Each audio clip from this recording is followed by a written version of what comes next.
morning children, welcome to the Shivaji Group of Institution online classes. Kids, I am your Hindi teacher. Today I am going to take Hindi language class. बच्चों, पिछली कक्षा में मैंने आपको Hindi language में part 5 complete करा दिया है। आज मैं आपको पार्ट 6 वचन के विषय में पढ़ाने जा रही हूँ। तो सभी बच्चे अपनी हिंदी लैंग्वेज की स्वरांजलि खोलेंगे। पेज संख्या 28 पार्ट 6। पार्ट का नाम है वचन। आज मैं आपको वचन के विषय में पढ़ाऊंगी। सभी बच्चे ध्यान पूर्वक पढ़ेंगे। वचन क्या है, सबसे पहले मैं आपको बता दूं वचन क्या है।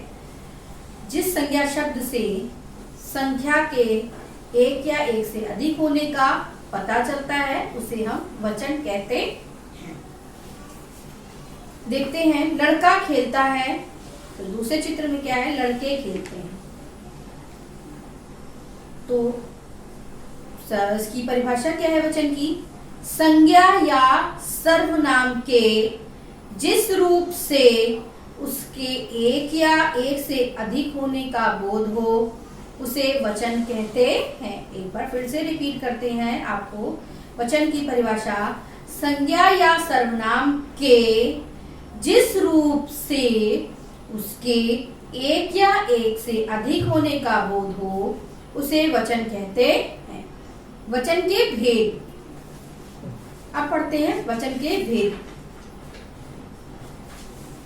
हिंदी में वचन के दो भेद होते हैं। कौन कौन से? एक वचन और बहुवचन।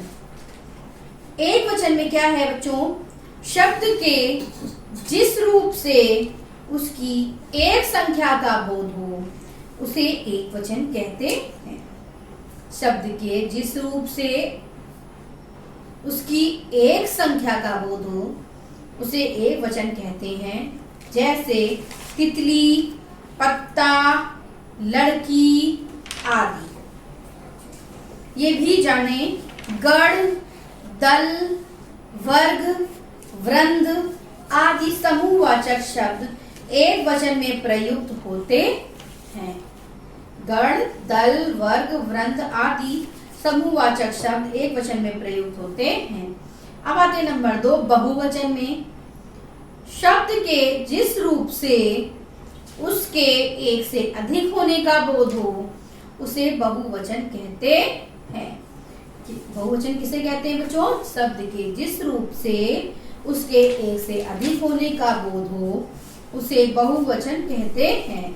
जैसे तितलियां, पत्ते, लड़कियां आदि। ये भी जाने, आदर देने वाले, अधिकार, अभिमान, बड़प्पन जताने के लिए प्रायः बहुवचन का प्रयोग किया जाता है। बहुवचन का प्रयोग कब कब किया जाता है? आदर देने के लिए, अधिकार, अभिमान, बड़प्पन जताने के लिए प्रायः बहुवचन का प्रयोग किया जाता है।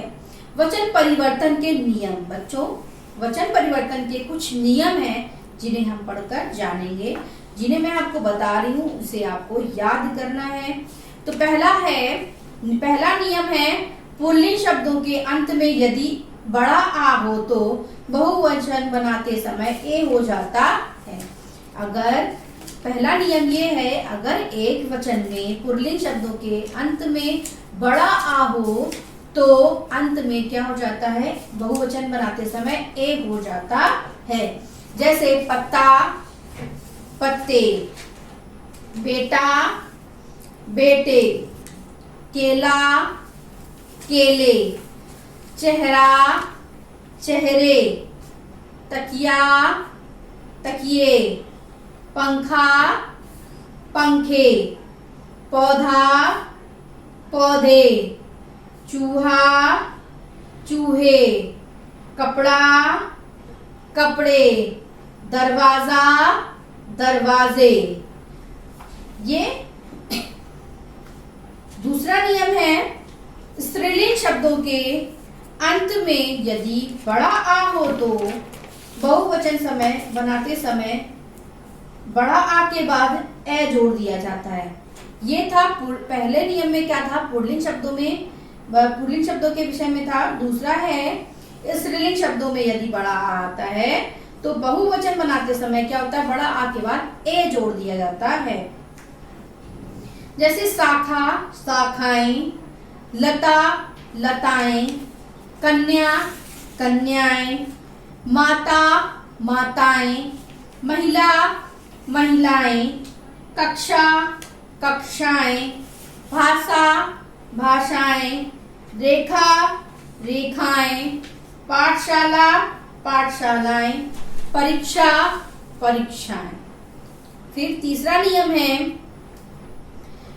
स्त्रीलिंग शब्दों के अंत में यदि अ हो तो बहुवचन बनाते समय अ का ए हो जाता है। आ का क्या हो जाता है?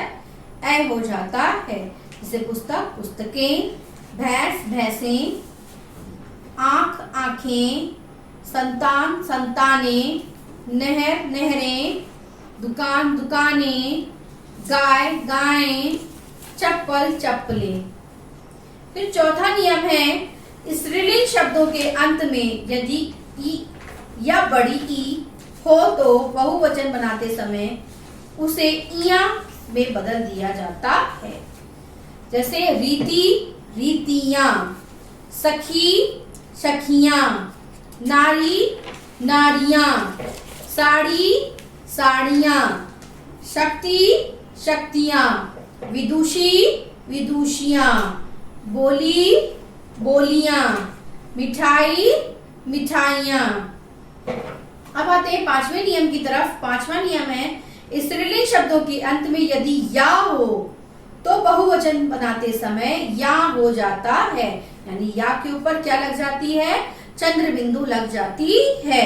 जैसे चिड़िया, चिड़िया, गुड़िया, गुड़िया, चूहिया, चूहिया, खटिया, खटिया, बिटिया, बिटिया, लुटिया, लुटिया, बंदरिया, बंदरिया, सुई, सुइयां। फिर आते हैं छठे नियम पर, यदि एक वचन संज्ञा के साथ लोग, जन, वृंद, समूह आदि समूहवाचक शब्द जोड़ दें तो बहुवचन बन जाता है।